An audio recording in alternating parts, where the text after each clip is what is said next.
again another time, please. Oh, but I won't say it again. But let me just repeat it so I don't have to say it again. Lagos is the center of Africa and world cultural expression and cultural production. And you will see it when we start. Because you can feel the excitement in my voice because a lot is happening in Lagos. And I'm beginning to have my family here already. Dr. Kole Adeoditola, thank you very much for always joining and being in support. I think this Segun's iPhone must be Segun Adefila. Although I don't know how a dancer could afford an iPhone. I'm a journalist and I can't afford one, but I can see Segun Adefila is on iPhone. Segun Adefila is, of course, the well, let me use this expression not in the negative sense, but Segun is a combustible art producer because he's a dancer, actor, dynamite. Yeah. That is it. This is the leader of the creative expression that is happening in our home there in Bariga. Segun, thank you very much, and it was great to see you yesterday. But don't ask me that kind of question again, like you were asking me yesterday at Celebration. My lawyer will write you. You ask me that question. Well, you're welcome. Professor Adeoditola, thank you very much for always being here. I'm sure that you have, please, I will enjoy you to also contribute to the discussion today because we have a lot packed and you have been part of the ecosystem. Even when you are outside there, you've been part of the ecosystem. So you cannot afford not to join us. And guess who is joining us now? Malara Wood is joining us. And Samuel Osaze, you welcome to this place. Yes, after the powerful people are the one joining today. Malara Wood is there. You're welcome, Malara Wood. Our audio is still connected. Samuel Osaze, poet. What else does it? A festival director, programmer, everything. Samuel Osaze, one of those troublemakers who make trouble with their poetry. His second collection is about to come out. Yes, I think I saw it's even been translation in German. Yes. Okay. Congratulations, Samuel Osaze, on your second poetry that day. And I'm happy that the title is not like the first one that nobody could remember. Now there's like some fire somewhere. Why do they do that to themselves? I have Anoche in the studio with me. So why do they write all those titles that you cannot remember? Well, Osaze's first collection, I can't remember the title. Something about fire and something. No, I remember. You tell us himself. Yes. Then let's make Osaze the subject. But I think the second one is The Strange Moon of Yenagoa. Yeah. Sorry? The Strange Moon of Yenagoa. The Strange Moon of Yenagoa. And it's also translated into German. That's a major one. Very interesting. Welcome, Samuel Osaze, and welcome, Malara Wood. JELILI ATIKU is on his way here. He's going to join us. JELILI ATIKU is a major artist. But we have so much to do today, and we have by 6:15. I have to take on our note. We want to review the culture season.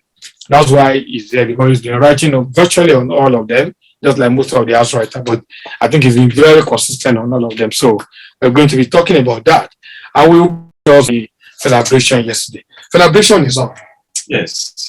Today is May. Yesterday was May, October 15th. But then we have the Amazon. I'm very happy because I put myself just about the Freedom Park because I don't really know what's going on at the shrine because the website is not helping a lot. But Freedom Park, they have a concert today that's showing women. Yeah, it's a project of Yeni Kuti. And only women, I've seen that concert before. It's incredible. I'm not ghettoizing it. It's not because there are women. No. But it's not that, they big band.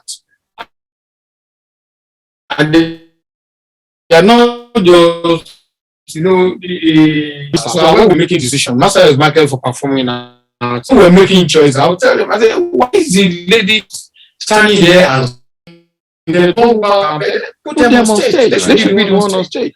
But the one they're doing today, most of the women are on instrument. Aduke is there, Kayefi is there. I listed the name somewhere, but I can't find it now. You have women who are playing instruments. I mean, why just make them to just stand there and just sing and then the men are playing this? And sometimes back on stage, she's trying to give control to whoever is playing, and they are seem to want to do their own.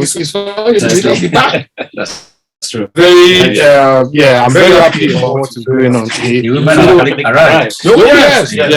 So celebration continues today, and it will also be on tomorrow. It's been week of concerts at the Freedom Park and at the Madiaku just told me when play they have dated to play before the video ATIKU. Right. And by the time he was playing the live band, everybody was dancing. But when the hip hop guys came, right? Yeah, you know because they're doing track. But they went with the band of 21, which is my impressive. But then you know, in the thinking of the programmers of the festival, they put him first. So he played probably before a lot of people arrived. I don't know how that went. But celebration is on today, is on tomorrow. Yesterday was a jam at the Freedom Park. Quite a lot of bands were there. Yes, no, it was really very good, and I'm happy that it's continuing, and we continue to remember the spirit of Fela. First Paco starts on Monday, and Nigeria is not fully represented yet. But you know, you only Afolayan's today. And he said he'll be there. Yeah, he said he'll be there, and that he's doing a special show there because Citation is showing there. Also do a special launch of his cap up, Mule Afolayan Production Hub, and also do to Abategbe. Came down from South Africa, and so he's on his way there on Sunday. Abategbe is producing a film on cocoa. I'm also consulting for him on that project, and it's major. It's he's been looking for funding for decades. He cannot get here, but he's sure that by going for First Paco, he might just be able to get some help. That'd be good. Yes, so 3 minutes to shoot my mouth on what I've been saying. Well, I've talked about Cap Hub, Cap Hub, Cap Production Hub, formally opened on the September 30th. But yesterday was when they now opened up. They opened the restaurant, the training school, everything. I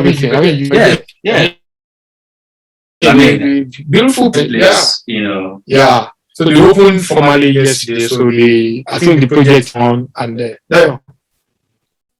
I think everything is going on. So I'm just being reminded that Abategbe was the CEO of in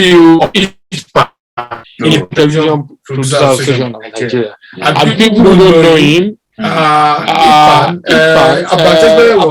was the. If you want to be a millionaire, he was the first one. He was the first one. Mr. B. Like a millionaire. Thinking like a millionaire. Basi and company. Yes, that's Abategbe. And then he done incredible job. But then he's been an issue getting funding because he doesn't to that circuit that can really raise money. Okay, I'm reminded that on stage tonight will be Aduke Kayefi Ara Ayo. But Ayombiri is outside of the country. Maybe she's back. Aduke is in London or was in London, but she's back in Nigeria. She even had a show this afternoon at Jealousy in a special day where Abolore is doing so. Yeah. So it's a pack. I hope I can go there after this whole program. Well, I have 1 minute to wrap up this. Thank you very much for coming, everybody. This is Culture Train on Spirit of Nigeria Radio, where we bring the diaspora up to speed. Please do not mind the volume of people in the Zoom room. The Zoom was created because some people wanted us to be having recording. Otherwise, the majority of our listeners are off Zoom.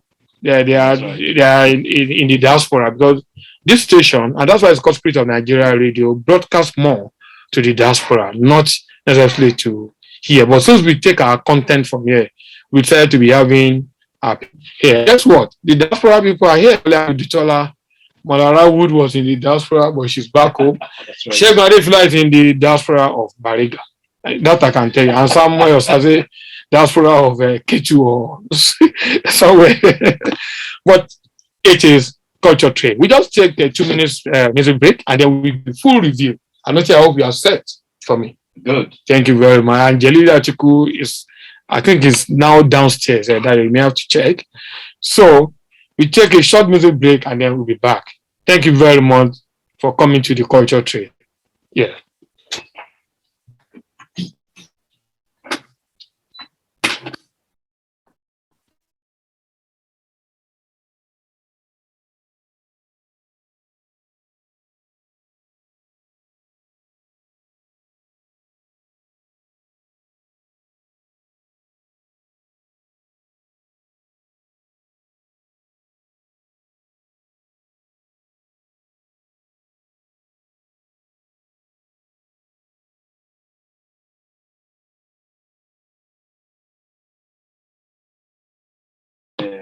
I didn't even go there yesterday. I had to be at Freedom Park to see Albert Tegbe. That's to talk to you. Thank you very much for reminding me. I didn't put me on my audio. And I was saying that we're trying to get Jelili from downstairs, so that's why I lost concentration. No, I was just talking about politicians and how they're being irresponsible by showing 2023 alone and doing weddings and cool. When people are dying, people are being killed, people are being kidnapped, people's children are in the bush. But all they concern themselves about is 2023. What kind of irresponsible people are this? Well, let's talk art.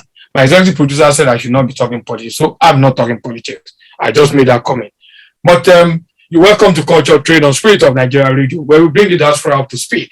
The essence of this program is to ensure that people who are outside of here get to hear some other stories of things that are going on. Culture production and expression going on here to ensure that people are actually producing. People are doing stuff. It may not be manufacturing, but we're manufacturing the art. So you're welcome. Those who are on Zoom, thank you very much. The bulk of the listenership is off Zoom. So don't worry that you are only 7 here and almost everybody knows everybody. But people are listening to us on the other side. I was at the Cap Up. I didn't go there yesterday. I was at Freedom Park. I didn't even know that it was going to be that huge. But we're going back there to do another program, maybe take a live program from Cap Up. I think it's one of the places to be encouraged. Like the Terra culture, probably even bigger in ambition than the Terra culture. And on the mainland for that matter. Exactly. Right where people live, So I'm very excited about that. With that one, we have what's the name of Ebony Place? Yes. And then of course we have Terra culture, which has been there. That's in Lagos. We have other places. I'm also part of one in Abuja. We have other places in other places, other facilities in other places that we need to bring to limelight. Obi Asika. Open one in Anambra. I mean, all these places we have to go to and bring them here. There's a Kola Bedu village, 2 of them. By the way, Kola Bedu is back and is going to be playing tomorrow at the celebration. He played yesterday at a place called Bature. He's back. Said he went to get his equipment. Let me welcome Oriofe Oguntola. Welcome the one we call Madam Kauris. And let me welcome Professor Mabel Everioma. Welcome. Maybe you're welcome. The speech you gave at the JP Clark event is still creating ripples. And you know what you did? You were the first to bring I hope you are listening to me. You were the first to bring JP Clark's dramatic attitude to women to bring it to life like that. Yes, and Kevin was reporting it to me. Clark has said that. Fortunately, somebody took it up. That's something that was always having that conversation with him. And the character in The Wife Revolt, which is, if you're not careful, you don't study the play very well. It was the one that played on the last day of the 3-day memorial. The Wife's Revolt? If you're not careful, if you don't follow the play very well, you think that the woman was being maltreated. But eventually she won. Yes. She won at the end. And that was the story. But many people may not just have opportunity to have seen The Wife's Revolt, but the speech given by the lecture given by Professor Mabel Everioma on the last day of the event was really very touching. I saw it on Zoom. Then Professor Oguntola now started to report it that she was very happy that somebody spoke about the treatment of women in that particular some of JP Clark's. Yeah. Professor Sawyer, I've been reminded. I'm still waiting for the lecture from her also. Oh, okay. Yes, promise me. Anoche is saying that you promised to send the lecture to her, and I'm interested too. So that we can have it. The people need to see that lecture. Thank you very much for doing what you do. So you're welcome. All your friends, you are welcome. Samuel Osaze, Marara Wood, Professor Kolade Odutola, Shegun Adefila, Shegun's iPhone. That man is using iPhone. I'm so shocked. No, don't be shocked. Okay. So you should continue to enjoy your iPhone. And he's lying on the bed. Can you imagine that? Oh, when else I come, I'll be born in Pariga. So I can be like it. Well, thank you very much. Culture train, now the train is moving. Anoche, yes, the culture season is opening. Right. The culture season is opening bigly, as they say. Bigly. There's so many things that will be happening in this culture season. And I'm very excited. You know, that at least there's a period of time. I was having a conversation with Manara Wood. And on the side, we're talking about how all the programs came to October, November. In fact, people don't even want to do anything in December. I don't know. Yeah. But, you know, eventually, I think we came to the conclusion that maybe it is better. I don't know if Manara wants to talk. That maybe it is better to have all of them concentrated around the end of the year. But we make sure that they don't clash. What happened last year? Because last year was the first time we witnessed this. Okay. What happened last year, or maybe from 2019, was that virtually all the programs were running into each other. You have to run from one. I want to be in Ikeja. On the island. Yeah. So I remember the then director of Ford Foundation, the late Chukuma. I just got to African Art Foundation, and I was going to see an exhibition there. And then I saw him come. I said, "But the show has not started. Seun Kuti has not played. I have to leave. I have to drag my wife to another show. Why are you people doing this?" They said we should develop a proposal that will educate people about the importance of cultural calendar. Like in a small city like Lagos, don't have programs overlapping. Exactly. And you can have programs in different places. You don't give 1 day, 2 days after, and then unfortunately innocent died. But you know, I now noticed this year the majority of the programs are not actually that. You have 2 days, 3 days, interval. And then interval, which is good. I know you can rest for 1 day before you go for another. You asked if I wanted to talk. So let me take Mara. Hello, Mara. Yes, I'm here. Okay. Yes, you know, you and I were talking yesterday about this whole cultural calendar thing. Indeed. Yes. Yeah, I think about 4 or 5 years ago, when it was becoming apparent that all these major art events were. Can you hear me? Yeah, we hear you. Go ahead. Okay, when it was becoming clear that most of these major art events were concentrated between October, November, especially, and to a certain extent, December, people were worried because, you know, for me, there's always a question of sustainability, which is why, to go back to what you were saying a little bit earlier, Cap Hub, when I went to the premiere, the opening, the formal opening, I was so elated to see this kind of place on Ogundano Drive, Ogundano Street. Yeah. For a start, it connects us with the fact that Ogundano Street has always been a high cultural area before everything moved to the island. You know, in my podcast recently, Oliver Onwonwu was talking about once upon a time going to St. Joe Dimayo's gallery on Ogundano. Yes, on that street. Yes. So this is a place that actually has cultural history, but people have virtually forgotten. And so for so many years now, everything concentrated on the island. Yes. And even when you're talking about sustainability and livability and planning and all of that, planning law and what makes a city, you know, be alive, it's wrong because, number one, it makes everything seem elitist, and it makes it seem as though it's only people who can get to the island who can have access to art, to the arts, whereas there should be access for everybody, irrespective of economic irrespective of economic power, whether they have money or they don't have money, there should be access to a reasonable number of artistic events. And so what Kunle Afolayan has done by bringing that to that place, also it reminds us that Aled Avenue was like our downtown once upon a time. Was the place to be before everybody went crazy with Lekki and places like that. So I think it's humanistic. I think it's forward thinking. I think it's sustainable, and I think, you know, it's inclusive to have that place on Ogundano Street. And what it also proves is that if people take the leap of faith and build, you know, a platform or a place in places like that, people will come. The day that they had that formal opening, you know, there were so many of us there. And for once, I could get home in no time, because some of us, you know, we have the mainlanders. We're proud mainlanders. We've condemned ourselves to our proud lives on the mainland. And usually we make this long leap, this long journey to the island. People who live on the island, if you say to they them, don't even come here.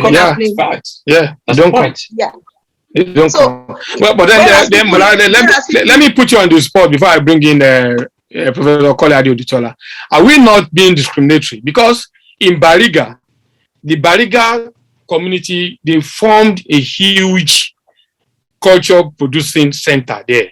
I know I've not been there frequently, but I know of the activity going because I follow them all the time. Are they not mainlanders? Well, why is the Kunle Afolayan's cap up different from that? You can answer now, or maybe Kole want to ask you a question. I'd like to answer if that's okay. Oh, okay, go ahead. You know, I'm not being discriminatory. I mean, from what you've said, you can see. I'm also guilty. But go ahead. Okay. From what I've said so far, you can see that these are issues that I worry about: sustainability and you know, how do we regenerate the various areas of the city? There should be hubs in different corners of the city, not just concentrated in one place. So I'm guilty that I haven't been to Bariga. But when I talk about Cap Hub, I'm not discounting Bariga at all. I'm not discounting a place like JELILI Gallery, which has been doing incredible stuff lately. But the thing is that we don't have enough of them. We don't have enough of these places on the mainland. And there ought to be more. You should be able to go to, I mean, Yaba used to be a fashionable place, still is, because of the tech people. We should be able to go to Yaba. But now if you say to people on the island, there's something happening at National Theatre, somebody on the island has said to me before, it's too far. What kind of nonsense is that? And so I think we promote that complacency when we locate everything on the island. We also promote that sense of false superiority that some people on the island have about going so that's the point that I wanted to make, that I'm not discounting these other efforts. I applaud them, but we don't have enough of them. We don't. I think we can all agree on the fact that we need more. And Kunle Afolayan's, place is a good addition to. Hopefully, other people will now be encouraged to see the potential in different areas of Lagos, if you know what I mean. Yeah. Thank you very much. In fact, but the question you were asking me, I don't know what question. I've forgotten the question you were asking me. No, don't worry, you have answered it. I was just saying that we're not guilty of that. You have said that we're not we're not being discriminatory. You know, as you were talking, guess who walked in? JELILI ATIKU, who is also doing a lot, even in my neighborhood, and I've never been there. Doing a lot in Ejigbo. In Ejigbo, I've never been there. They do festivals all the time. They do exhibition. They do stuff. I've not been there. Now I'm committing myself that I'll be coming there. That's fantastic. JELILI just came back from another trip. If I can make a suggestion, what we should also attempt to do is that, I'll get to you, please. Go ahead, okay. Sorry, Dr. Adeodutola. No problem. I commend you for always joining us from Florida in these things. I mean, that is true commitment. But the suggestion that I wanted to make is that we should all encourage ourselves to do right. So, for instance, if you're going to Ejigbo, let's see a way. If I alone needed to get myself to Ejigbo, it may be not. I mean, I would love to go to Ejigbo, but the logistics of it may not come easily to me. So when there is an interest like that, why don't we make some kind of a collective arrangement whereby a number of us can go together, and then would be a sizable presence, and then we would enjoy it. So maybe that's a suggestion, something we can do next time, that we can say to a couple of our colleagues, do you want to come? And this is the plan we're making, and this is how we're going to make it happen. And then people will look at their programs and they join. Yeah. In fact, thank you very much for that suggestion, because Mama Taiwo Ajayi, like said, she had this huge place in Egbe. Sorry, Dr. Dutola. He had this place in Egbe, and she's been telling Cora to come and make use of the place. That she wanted to be an artist. Of course, she had this bitter experience there. Yeah. So she said we should take it over and program there, but we've not been able to. I even mentioned JELILI to her. I mentioned the guy who runs the ATIKU chapter, the chapter in Igondo. Yes. That all of us will come there and see what we can do. She's very particular about program for children. I was with her yesterday and she said it again. Now, why don't you guys go and start? Because the house is locked down. Yeah, it's called the TAL. It used to be called the TAL Center also. Where is Egbe? Where is Egbe? Egbe is next door to Ejigbo, where JELILI is. Egbe is part of Ejigbo. It's part of Ejigbo. No, it's not part of Ejigbo. It's another community. Can I give you a bit of news? Can I give you a bit of news? John Butland there. Since you mentioned Mama Taiwo Ajayi, like said, I just came off the Instagram live done by Weird MC. Shola. I just came off the Instagram live that she was having with Taiwo Ajayi, like said, and Mama actually talked about the fact that her 80th birthday celebrations, that it was only Cora that gave a damn about it. It was that she used the word, she said Cora pulled all the stops. And she noted the fact that in her own industry, which is Nollywood, and they didn't do anything, but she praised Cora. I thought I should let you know that. She even showed the program for Labaf this year, which has her face on it and is dedicated to her. So I thought I should just give you that. Maybe that will make you smile. Yeah. Yeah, I'm smiling, bro. And I'm funny myself. Thank you. Thanks so much for that information. I just gave her the program yesterday, and we reviewed the program. You know the way she is. We reviewed the program thoroughly, and they had to remove something, and that's why the program has not been officially launched, because she insisted on some item that should be included or removed so that we can have a robust. And that's the way she is. And I don't know why Nollywood will treat her like that. She's, whether they like it or not, she's up there. Anyway, let me go to Professor Kole Adeodutola. Sorry that I kept you waiting. Can we see your fine face? It's all part of. Well, I think the person I should be appealing to is the great Ayonot himself, who is supposed to have given us a breakdown, and we've been moving his segment back and back. But I just thought that I think it was Dakpolo Yomi who keeps saying to us that an episodic reading of history always brings about a flawed interpretation of history. Right. So when we read history as if what is happening today has nothing to do with yesterday, all of this spreading of centers of arts in Lagos started with Ayota, the Ayota Theatre in Ajegule, Olodiapapa or something like that. Ajegule. Yes, Ajegule. On Balo Street, yes. Let me quickly bring it home, because I am in Florida, and when Gainesville was thinking of a cultural center of arts, they wanted one building, and the architect, who is Jewish, said it is better we have centers of arts that can be linked together on a map. And in fact, because ours is concentrated downtown, it is possible to have a trail whereby you can walk to all of these places. But I know that Lagos is not like that. And what I have said, and I'm sorry, I will very quickly. Where are you? Go ahead, we're hearing you. What I have said here, and I'm sure Anote might be one of those who will be involved with this, is we need a cultural map of Lagos. All of these hubs, we need, just like Toyi does every week, that he puts what is happening where.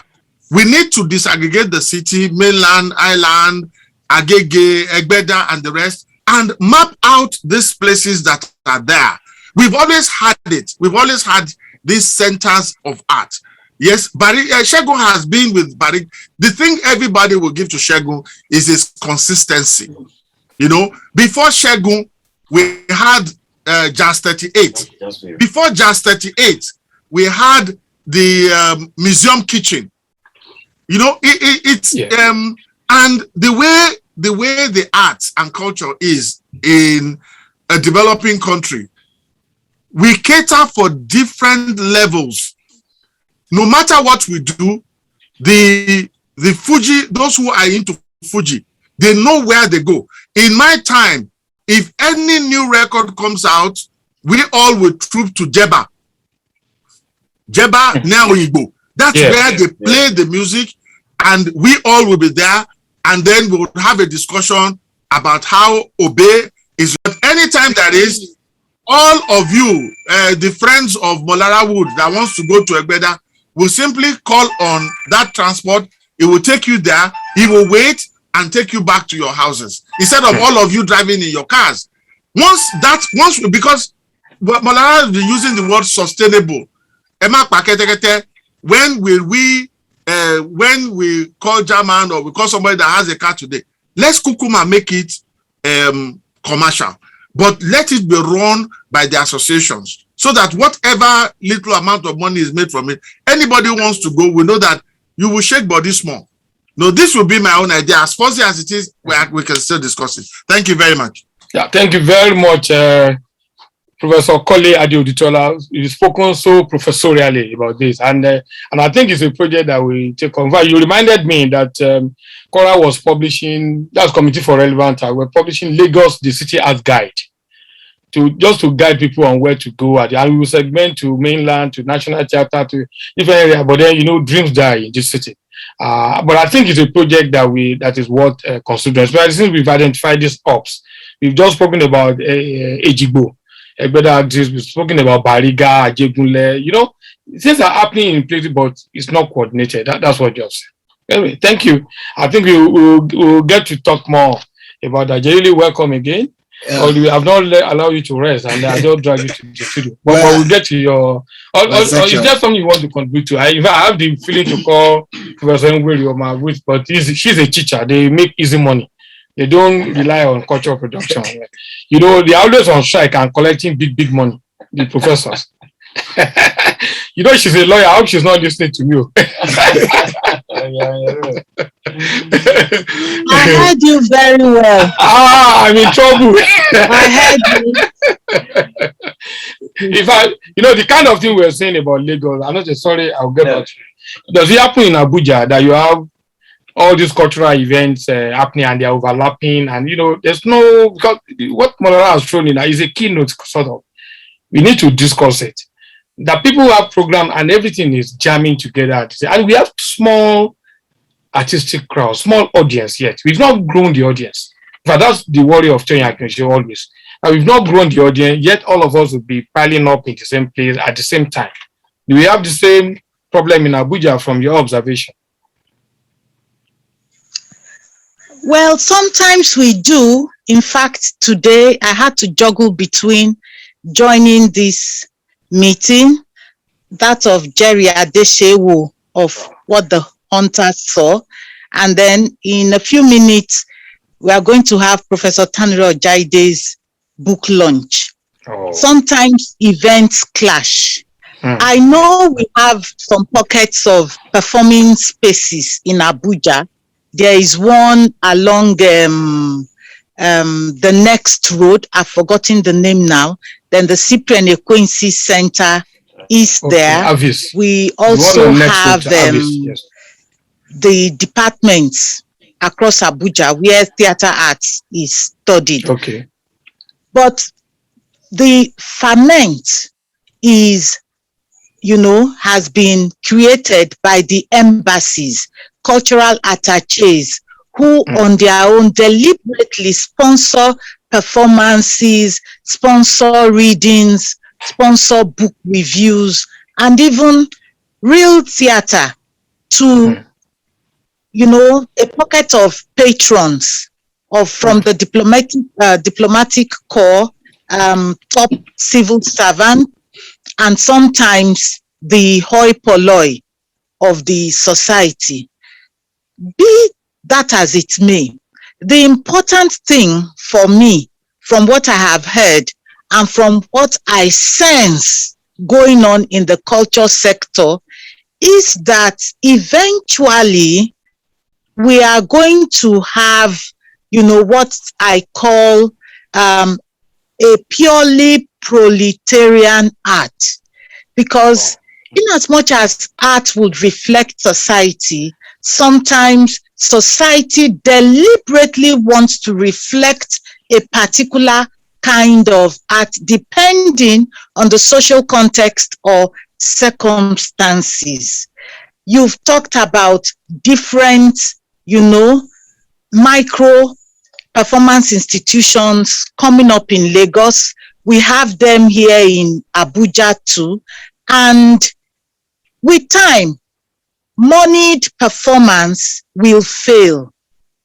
What we are going to have is that deliberate step taken by people to want to see themselves, the real Nigerian people, not those who have, tried to reflect the end rather than the means of achieving those ends that they display through crass wealth, through oppression, through mega trends, the power to influence. We are going to see people coming out to act out the quotidian lives of people, the day-to-day rush to catch a bus, haggling over prices, wanting to, make a meal to feed many hungry mouths.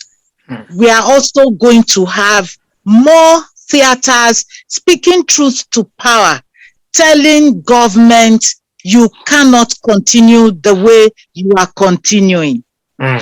Social media has thrown up a lot of these, but the life stage, from what I sense, is going to, produce this embodiment of people, acting out their day-to-day lives. I think we are tired of seeing wealth, of seeing material acquisition on stage. And just as I spoke about, Clark was very concerned about ordinary people.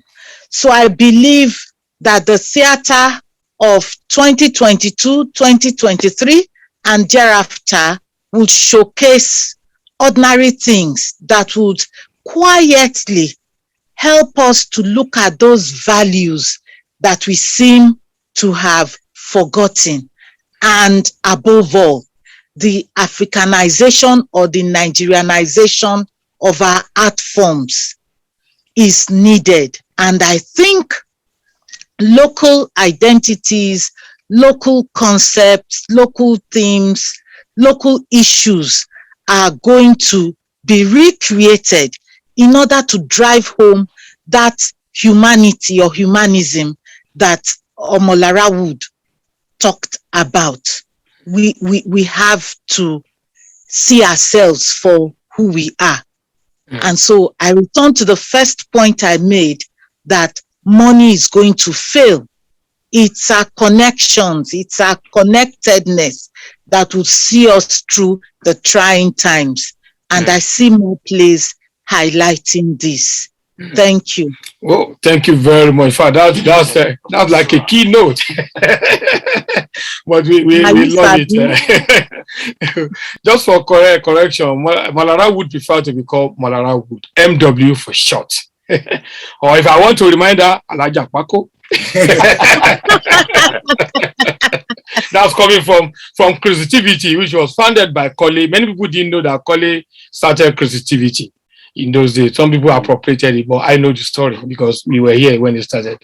But thank you very much, Professor Mabel Everioma, for that, for those points, and Morara, Professor Adioditola. Thank you. So we'll go straight now into reviewing this exciting culture season. So I said we are doing the preview of the various art festivals. And maybe we pick them one after the other. Yeah. So let's start with Lagos International Poetry Festival, October 21 to 24. And please, those who are there, you'll be free to you'll be free to join us. Sorry, let me just put on this audio. Yes. Okay. We'll just be we'll be taking them one after the other, but you are free to also join. So let's start with Lagos International Poetry Festival, October 21. Or should I do the rundown so that people have a feeling of what I'm saying? We have Lagos International Poetry Festival, October 21 to 24. Ake Arts and Book Festival, October 28 to 30. Art X Lagos, November 1 to 4. Africa International Film Festival, AFRI, November 7 to 13. Lagos Book and Art Festival, November 15 to 21. Lagos Film Theatre Festival, November 23 to 28. Then Fashion Art Fusion, November 28. You can see that each one of them had like 2 days or 3 days after. Last year was not like that, which was what prompted the question I posed to Morara yesterday when we were talking. So, should we start with Lagos International Poetry Festival? What's on offer? Do you have the full information with you? I think before I even go to the rundown of the calendar of events, last about 2018, precisely. Yes.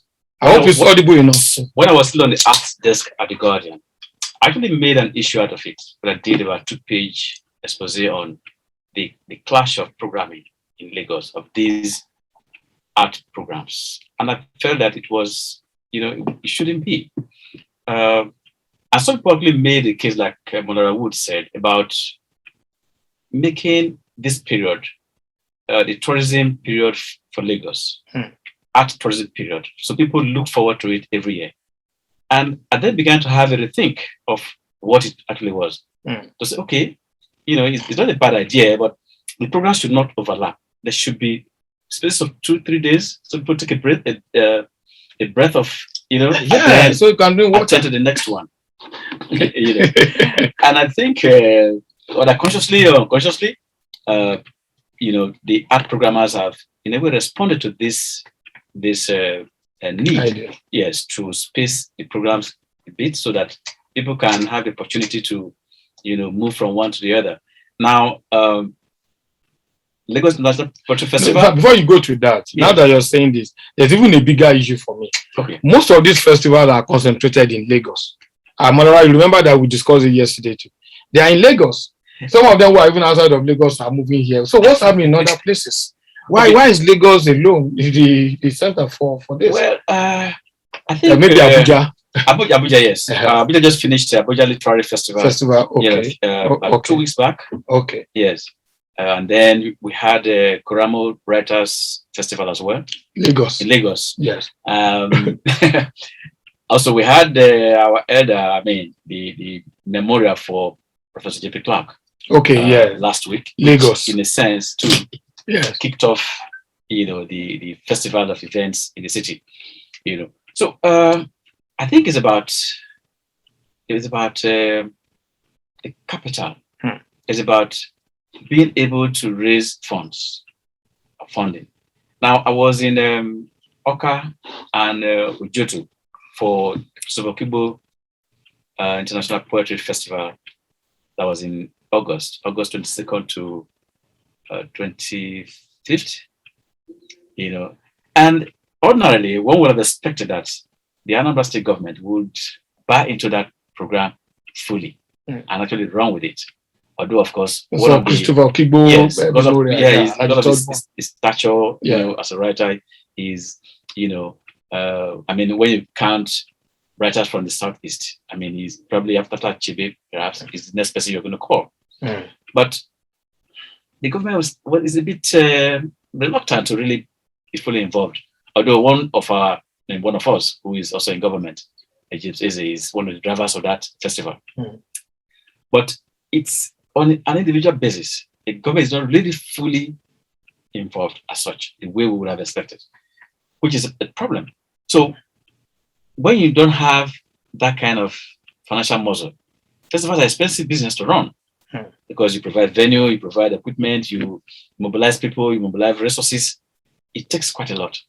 So that may account for that, while Lagos is probably the hub, of festivals at this season. Okay. I was going to take that question to tomorrow, even at the risk of losing track of what we wanted to do, because we talked about island, mainland. Yes. And now we now talk about Lagos versus other places. I know there's Enugu.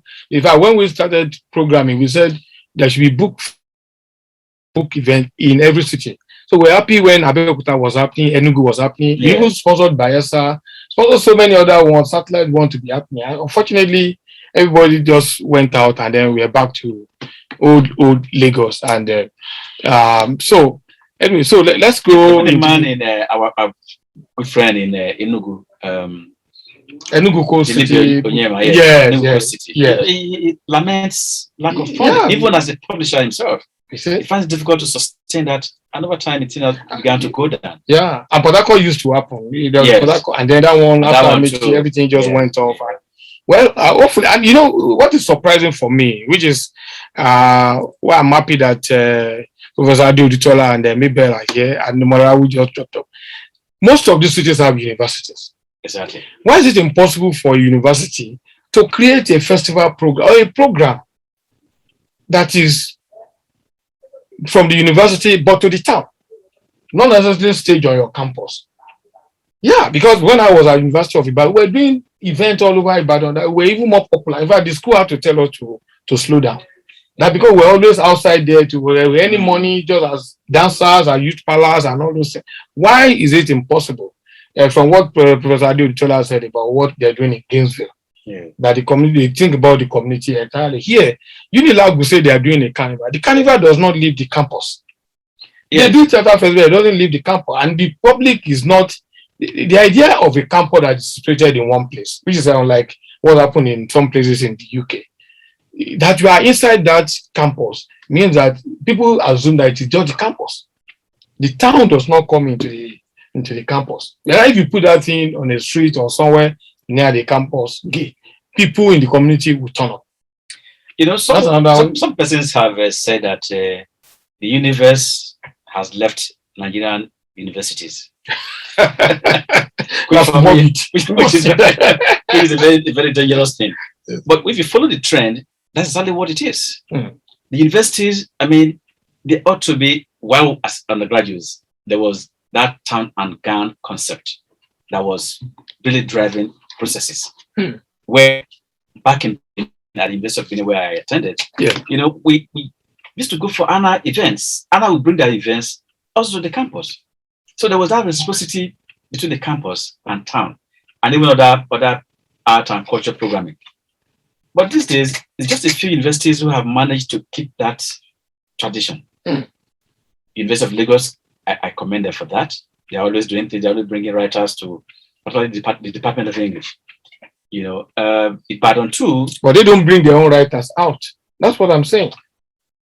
They hardly bring their own people who are the work they are creating within the university. They come out of the campus. So maybe that's where synergy will be needed for a foundation like Cora, for instance. No, we do stuff with them, but then you get discouraged. Even when you take a program like the book they publish on Lagos, something about Lagos. Okay. We went to them. They want to be having books, but we are there. You discover that even the students don't turn up because one lecturer has either mischievously or deliberately placed a program at that period. Oh. I started the Ibadan Literary Society, and we wanted to be having regular, and some lecturers who are even friends started putting program around that same time. That we couldn't get that. So it doesn't look like we're just lamenting. Let's so Lagos International Poetry Festival. We're going to steal 10 minutes from you, Jelili, so that we can quickly discuss this. So Lagos International Poetry Festival. You can just run them down. If you can say, the Paul Azino, who is the festival director, he has managed to put together a program that is quite impressive and actually attractive. We're having a professor from the New York University, Professor yourself. The very funny Konkuya. Oh, no, don't worry, we can't get the name. You just, yes, we just run down so that Professor Adeola, I'll get to you shortly. Yeah. Yes. We also have, film and short song there. There was even a film, a documentary film on audio film. Yeah. I know about that. Yes, and there will be a lot of master classes, workshops, training, and then of course there's even a poetry performance slam. Oh yeah. I want to win that 1 million. 1 million naira worth of prize. So for those poets who are spoken poets, spoken word artists, for instance, this is actually that time to shine. And we're in trouble. This point that I raised about campus and the professors are after my life. I think we'll come back to all this one. Yes, we'll take that. Exactly. So let me just take Professor Kolade Oditola, then I'll take Professor Mabel Enwerioma. We have 10 minutes to distillery because I've stolen 10 minutes from JELILI ATIKU. Okay, go on, Professor Oditola. Yes. My brother, I think, because it's been a long time you left the campus, you probably tend to forget that most universities run by semester, and that there is already a syllabus that locks the students and the teacher by contract. It is difficult for you, and because of the nature of Lagos and the stampede nature, you can't stampede the university. Once the syllabus is out, it's a contract between you and the students. But if for instance, you want us to do something in fall of 2022, we should be discussing now, so that when we prepare our own syllabus, we would have put you in it. Everybody I want that I approach to talk in my class, I approach them since August. So it's not that the university do not want to collaborate. It is just the nature of planning. These things cannot happen haphazardly. The students also have to submit assignments at different times. And I'm not making excuses. I'm just telling you the reality. If we can work within the reality of the university campus, and I'm sure Professor Mabel will tell you what happens at University of Abuja. It's not that we don't, and you can't just say, okay, students, in September, you will go to this community when we don't even know what is happening there. It is, look, I must tell you, I attend the forum by the Sierra Leoneans. You know what the Sierra Leoneans did? They brought all their show promoters in London. They brought them to a conference and they made them sign an MOU that if somebody, a promoter, a Sierra Leonean promoter, puts an event in Manchester for July, nobody else will put an event in that. You see? Yeah. We don't have that kind of planning in Nigeria or in Lagos because of everything you know. Let me just put it down. Let Professor Mabel speak on. Actually, she posted a comment out. What we're actually saying is that, you raised the point about island, mainland. And we're now talking about even most of these events are in Lagos. Why? Why are they not in other cities? We then brought the question of university campuses. You have all these cities have university campuses, but the campus produce only for their own community. Whereas when we were in school, we would produce project on campus and take to the town. If I remember that we would produce our dance with Isaac Egunbumi, you remember, maybe we remember Isaac Egunbumi. We will produce Bata dance and masquerade and take it to Rugbe. And we're earning money. We're earning money as students. And the school had to tell us to slow down. That we were now becoming mercenaries because we had to make money. But you don't see that now. There's a huge carnival on University of Lagos campus, for instance. It has never gone beyond the gate. And I know that if that carnival should enter the street of Lagos, it will take over the street, or it will be like the Calabar carnival. But I've spoken to the producer. They don't want to leave that place. They produce plays. Plays are staged on campus. Yeah. They are never shown at any other place. You can take them you can take it around, and so that there's the town gown kind of meeting. So that's where the discussion is now. So Professor Enwerioma has been commenting on that. I don't know whether she wants to talk about it or if Mara has anything to say to that, or anybody who has. Shegun has been silent. I think we should listen to JELILI. I'm here. Oh, okay. No, we just want to. I've told him I'm still in 10 minutes, so we'll start. We've all spoken, and no, he has a segment. That's why I've not brought him in. He has a segment of interview. Hello? Ongjama, I'm here. Okay, no, we're just distilling this idea about the town gown because you were on campus and then you brought it out. You came out of there with your project and co. So I'm just wondering, why are the universities not producing and bringing out? Is there any problem that they have? So I assure you that JELILI ATIKU will be here. I stole 10 minutes from you. I have 5 minutes to. Yes. Because what we're saying also concerns him too. Go ahead. I've just sent in the chat box that there's an apparent apathy between town and gown.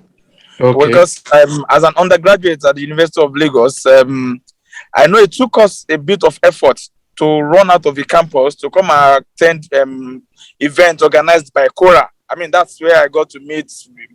I mean, KULTURE was that space for us. We would run all the way from the University of Lagos to come to the artist village to see what's going on here and hear what the professionals are saying. I was able to see, it wasn't like somebody mandated that go and see the productions of a Bentomoloju or a Felix Okolo. We had to force our way out to do it. But then I'll give it to my university because my university also brought so many professionals to the school because we had festival of plays at the University of Lagos back then. Okay. But lately there's some kind of there's some kind of insecurity from both sides. The university community seems to be scared. I mean, Bariga is arguably one of the most academic community in the whole of Nigeria. Of course. Around Bariga, you have Yabatech, University of Lagos, colleges of education, secondary schools, primary schools, nursery schools, and all of those things. But it's not reflecting because there's not enough interfacing between the two. Crown Troop has been there. How many times have we been invited to come to the University of Lagos to come and present something? It's not like we're not getting, if we push for it, we will get it. But I'm saying that this thing shouldn't be something that has to be forced. It should just happen naturally. Because if we didn't have that interface with the town, by the time we left school, it would have been a bit difficult for us to find our feet. So I got to know KULTURE, for instance, as an undergraduate. I didn't have to become a graduate to know many people that I met eventually. I just thought I should drop that. Thank you. Okay. Well, thank you very much. I think this is a subject we have to return to at another time. Yeah. It deserves the whole program on its own. Because when they're preaching about the entrepreneurial, imparting entrepreneurial skills to students, this is how it happens. Yeah, it has to come from outside. University must take the students to the town. Where these things are being practiced. Yeah. Not where they are before they even leave university. Oh, okay. Well, there's a demand for the superstar was missed. And this also concerning. But I know that Manara Wuchi wanted to hear you. So I think at the end of the program we'll come back to this. So JELILI ATIKU, thank you for what you have been doing for all of us. Global ambassador. From what I mean, even here, he's already writing the script.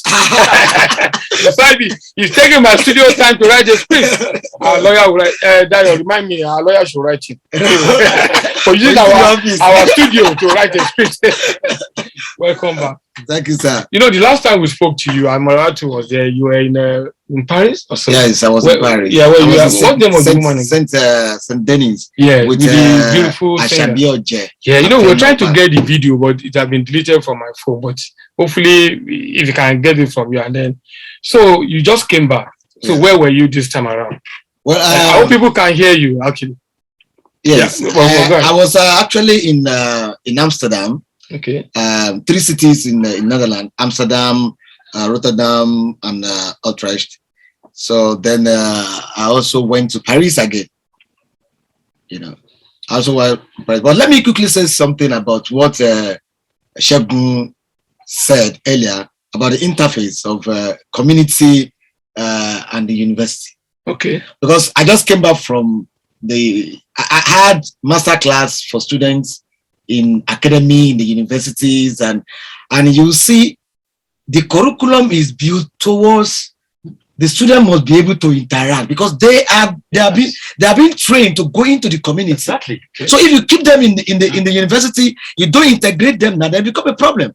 Okay. So and that's why you can imagine a university bring me from Nigeria and take me down to Amsterdam and say, come and teach my students about public performance. Wow. But here they have never called me in one day. Not even your own school. Not in my own school. I've never called me. Yes. I mean, Unilag and Zaria. They have never invited me one day to say, come and do workshop with these students. But I would leave Nigeria to abroad to go and teach people about this idea of what community is. Because when you are a performing artist, it's not that product is not for you alone. It is for the society. Yes. So you must be able to understand the energy, the vibrations, and the philosophy of that society.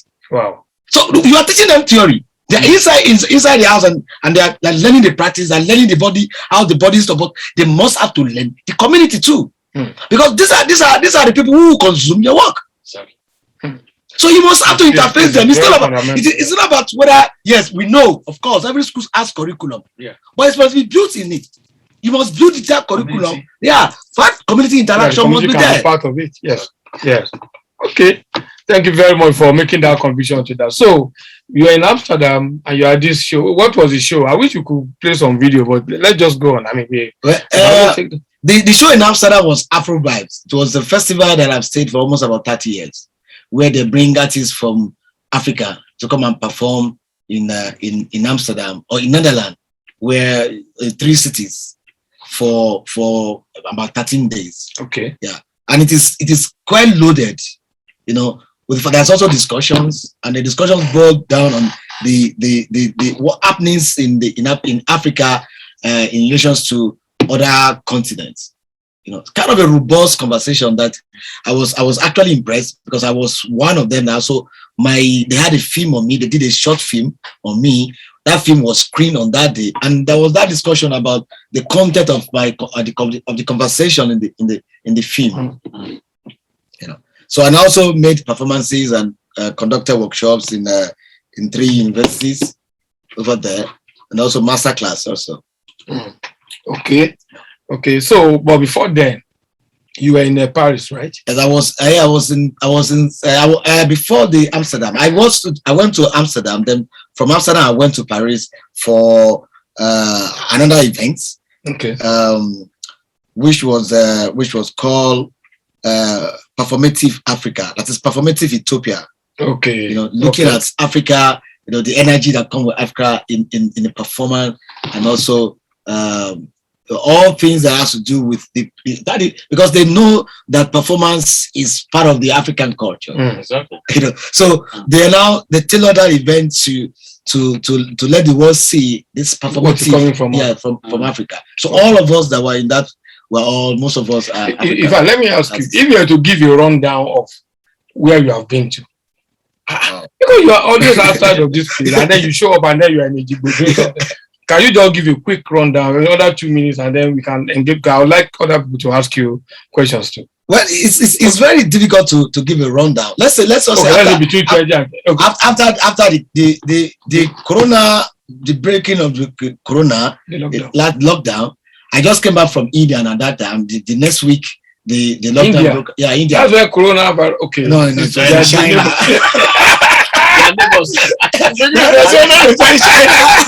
What if in China is also? Also, it eats India very badly. Yes, very hard. Well, I'm afraid of sitting close to you. I think I'm safe.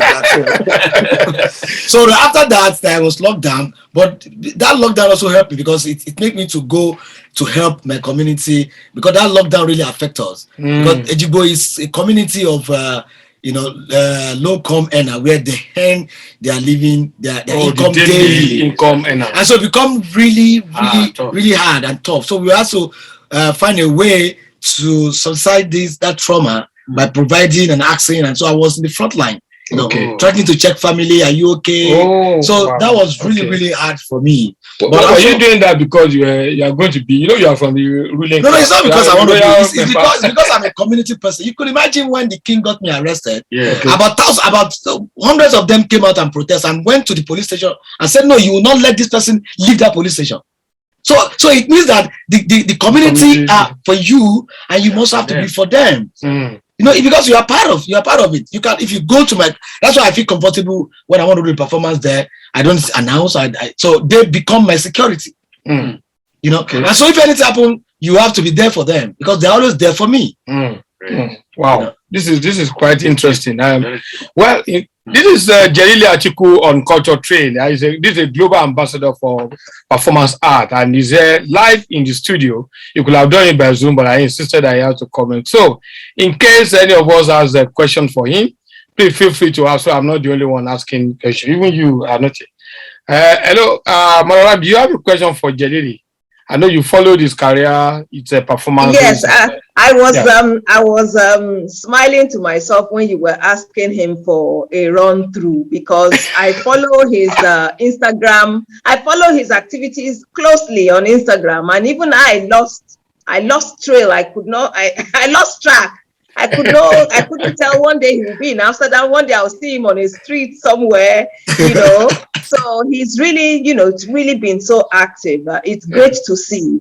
I would like to, and I loved what he said about art and community, which I think even without articulating it, that was part of what I had at the back of my mind earlier when I was talking about the need for, you know, sustainability and all that. Because everything we're doing, there should be a sense of community in there. Not to her.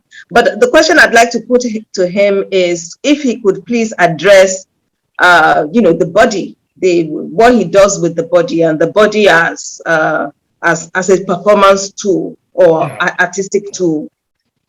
And that's my question. Thank you. Okay. That is a big question. That's Honestly, what I've been, that is the same huge. kind of a question I've been answering when I was in Amsterdam. To me, my body is a material.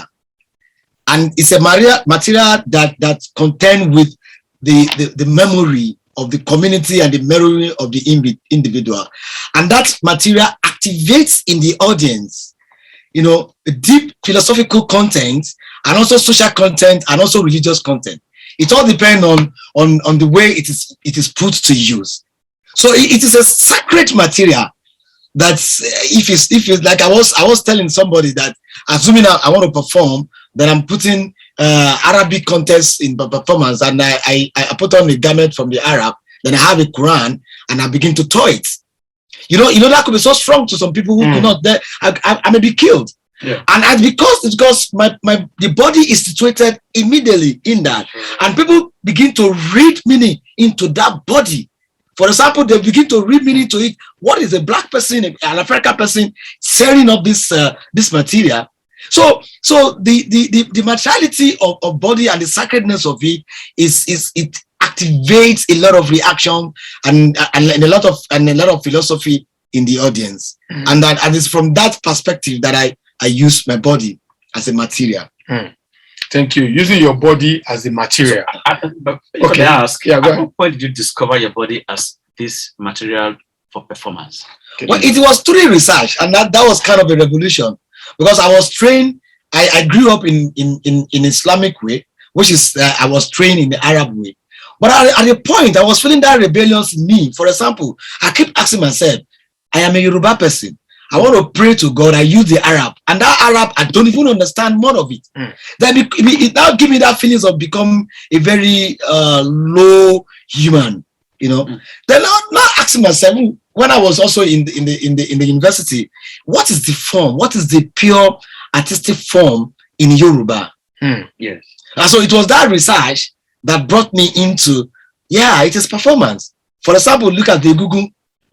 You know, the costumes, the song, the poetry, the dance, everything is put into the body. Okay. And the body is put again into the community. Right. In the space. And when it's in the space, it becomes so powerful that it controls whatever element in the space. And so it's from there that, okay, if that is the case, most of the sculptures you have in the Western museums are from this practice.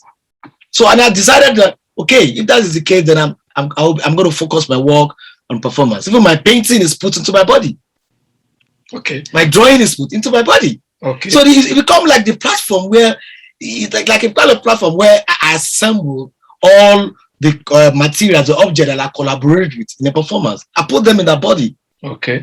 So it makes the body more tolerable. Okay. And at that time, the audience will feel more, like for example, if I want my audience to feel pain, like for example, I did a performance in Cape Town where I was talking about the issue of oil spillage.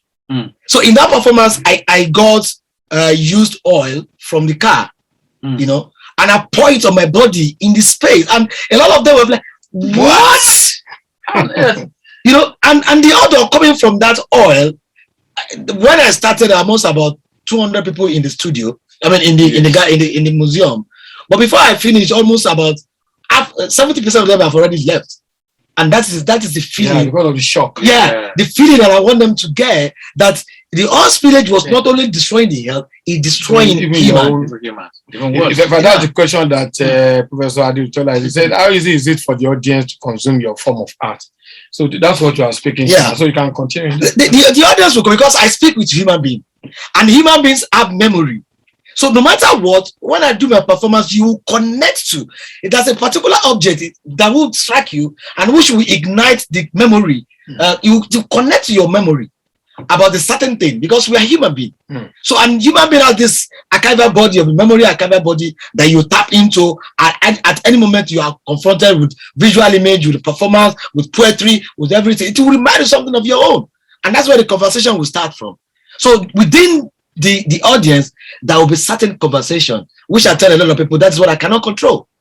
Okay. In fact, now that you're talking about this audience, because it relates to this, you were in Palermo and I was there, and we were on the boat that was going to Naples. Yes. And then you did a performance where it was something about migration or something. Yes.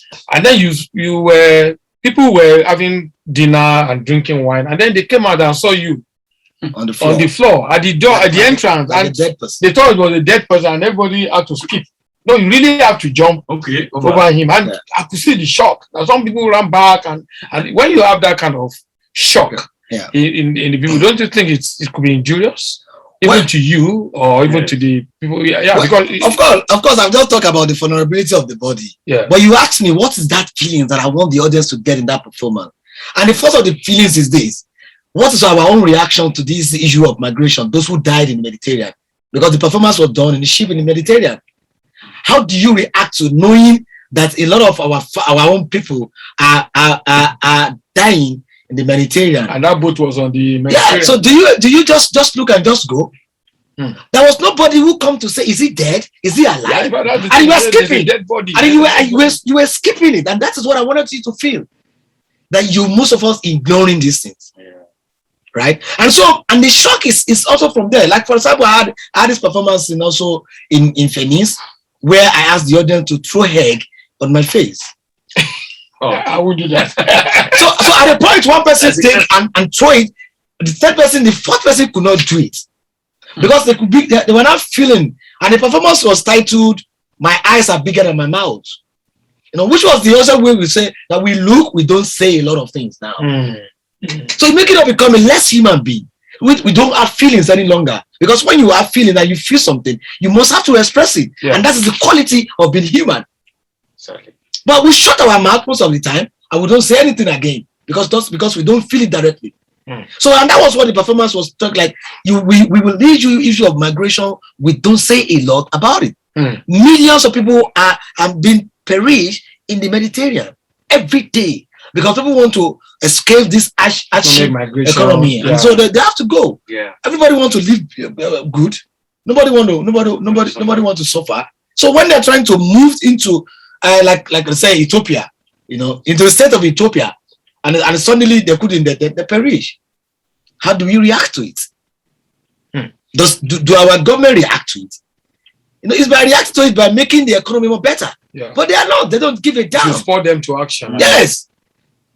But I just told you one now. When I went in Amsterdam, they pay me honorarium, they pay me per diem. So when I come back, I feel comfortable. Now I was just coming from. I actually thought that this program is tomorrow. Oh, okay. So there is going to be a Gelede festival in my mother's community in Delta. Okay. So I have to go there to say, what can I do? Right. How can I help? What are the things we need to do? And also the issue of restitution, because some of the Gelede masks in the Western, some of them are from Ota. So I had to take the king there. We have to begin to talk about restitution. Let them bring it to the community. Yeah. Let us have that, because right now most of the Gelede address are not. When you see the quality are so depreciating, because they have not had the contact with the ancient one again. So they just assume they're reproducing. So the ones that are reproducing it by using some kind of pigment that is so inferior that make look as if we don't have genuine. The artistic prowess is dying. You know. Okay, so you want to? Okay, well, I mean, I like the trajectory where you are going, but having talked about family now, let me ask you a question as a journalist now. Your family, do they feel comfortable with it? Don't they say that madman? Are you sure you can become the king of your image? That man was always dressed like a madman. Don't make him a king. How did they react to it? Everybody else already. Because I'm asking this question because that's part of what led to the problem that you had with the king, right? You know, in a way. Yes, at the beginning, a lot of people do not understand, but now I think everybody understand now. Everybody, no, not everybody. Not everybody. A lot of us, a lot of them now understand that the king won't understand. Well, of course, he's not as afraid of us. It's not like he's afraid of art. Yeah, it's not the power of the art. He understands. He's afraid of that power that. But I would just like we had a meeting together where I said, no, I'm not. It is not that I'm confronting you, but I'm being sincere to myself as an artist. Because if I think we have to recap that story. Yeah. That was what was the name of that product? Because people are listening to all, they may not be aware of the title of the performance. Aragamago will rid this land of terrorism. Aragamago. Aragamago will rid this land of terrorism. Yeah. Okay. It's using Aramago is the Yoruba word for that special power. Go ahead. Is that special power that which has been given to the women, the feminine energy. Okay. So, and that power is the only that power. When you go into the Ifa, it will tell you the detail. It's that power that even in Ifa they say Odu. Ifa, Odu is the name of Orunmila, right? And so that power is what I'm saying, that it is only that power, and that is the power that nurtures every human being. So how do you now offend the king? Because it's I think what offended the king was the imagery that are combined together, the visual imagery that are combined together, because I use the indigenous forms which associate with reality, associate with the essence of it's also him, because for example his father is from the twins lineage. Okay. So in the heads dress that I used was a combination of 12 pairs of a Ibeji. Wow. And you carry them on your head? I carry them on my head. So and you understand that's what that means. And also I started the performance at that sacred point where you call Ojuluwa in the Jibo. Ojuluwa, the eye of God. Yeah, the eye of God. Then I had a gong with me, a bigger gong. And that gong was usually used in a special day when you have to call the community to come and listen to the king. Okay. So I created my own gong myself, which is a little bit bigger than the one the community has. So you cannot say I use the community gong. Yes. So and that is the power of the art. So I borrowed heavily from the customs, from the tradition, from even the philosophy of the community in addressing that. And so that was too heavy for him to condone. Okay. Okay. That was just what really happened. Yeah. And then it got you. I mean, you have to tell the story. So he felt offended, and then he got you arrested. Yes, got me arrested. He lied to the. He called the police and he said during the procession of the performance that the audience and myself that we forced and enter the palace and we attempt to get away with the crown. Yeah. Okay. So and they said that the word Aragamago was a secret court, and that I was the head of the secret court, and I also the financier of that secret court. Okay. So you got you arrested. You went to the police. I want us to quickly wrap that. So I was arrested, and I was remanded in Kirikiri for about a week, and I also went through 6 month judiciary trial. You are appearing in court. Yeah, trial. You were locked down for 6 months. Is that what you mean? Yeah, that is what the first pronouncement that the court said that I should not perform in a public space. In Ejigbo, anywhere. No, he said I should not perform in a public space. He never said Ejigbo anywhere. Wow. That was the first word that was what when the judge realized that something has gone wrong, and she now said, well, she wanted to use the traditional way of settling. That he now said that he now organized a meeting, all of us. And I said, ma, but you pronounced that I should not practice my art. Yeah, it's not possible. And when you look at the flyers that I shared during the performance, I read objects of performance.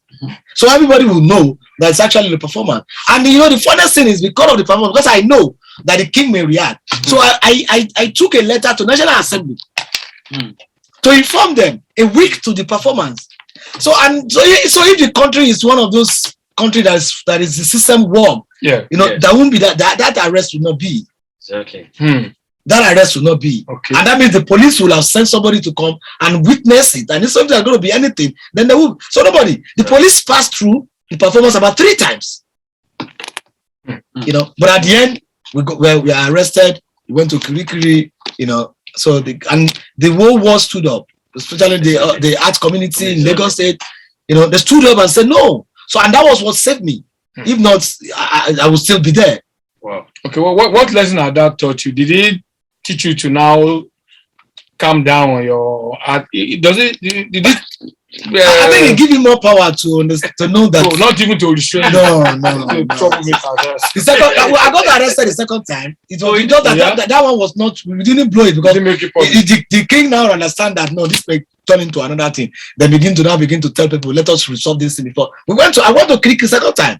Oh. But in that one, I just got to the Kirikiri, and the next 1 hour, I came out. Okay. So that was why anybody, because it's now going into the issue of culture. How do the king even approach the culture? Okay. Like for example, in Ejigbo, we have the highest shrine, which is being the custodian there is a woman. Okay. And because the woman, you now begin to feel that no, they just announced the date of the festival without the appointment of the custodian. Okay. That's how do you do that? Who's going to be the person that will lead the festival? Yes. Somebody must be an officiator. And when they say no, we are not going to do that. We have to have the priestess who will now And the king said he is the one that is the Alpha and Omega. And I will say no, you are not the one that created this culture. Exactly. You are not even the custodian they talk about. You are a Muslim. I told you, I said you were a Muslim. So you don't even know the issue of Asheshe. It is we who are the Asheshe practice will tell you this is how it is done. That they got annoyed. The council chairman called us to a meeting, and the following day the problem erupted, and he called the police again, and we were arrested again. Okay. In all of this, what lesson will you say that you have learned? And is that will you say that that's the reason why performance art is not that popular among Nigeria? I know of your protege. Can I call him your protege, Yusuf?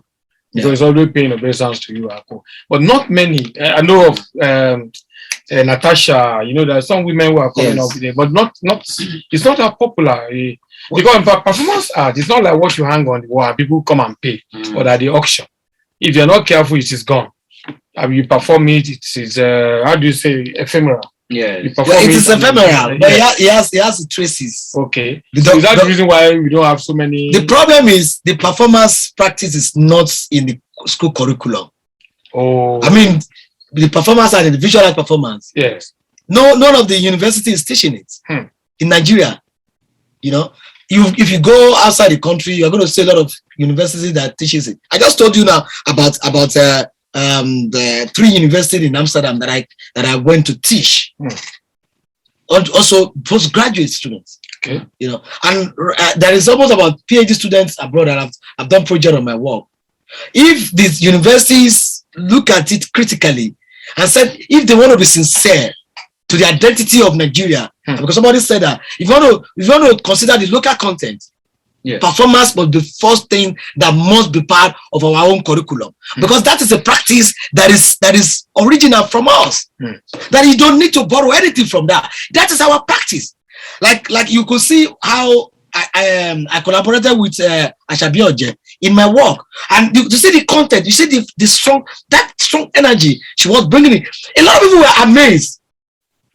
We didn't use drum, but when they amplified the speaker, when she was singing, everybody felt the energy of the power of that song. Wow. In that performance. And we were just being ourselves. We're just being that true identity, that energy that comes from us. But you can imagine when you have university in Nigeria who do not consider that quantity. I mean that content, that energy as art form. Yes, as art form, as even scholar. You know, because a lot of the white people come here borrowed from that. I talk about that in it Ota today. That when we're talking about Gelede, you cannot say you are an authority again. No, because they're appropriated. Yeah, they're appropriated. So they write to you, they say that so if you are doing a PhD on Gelede, you have to quote foreigner to talk about your own civilization. Another dimension to it.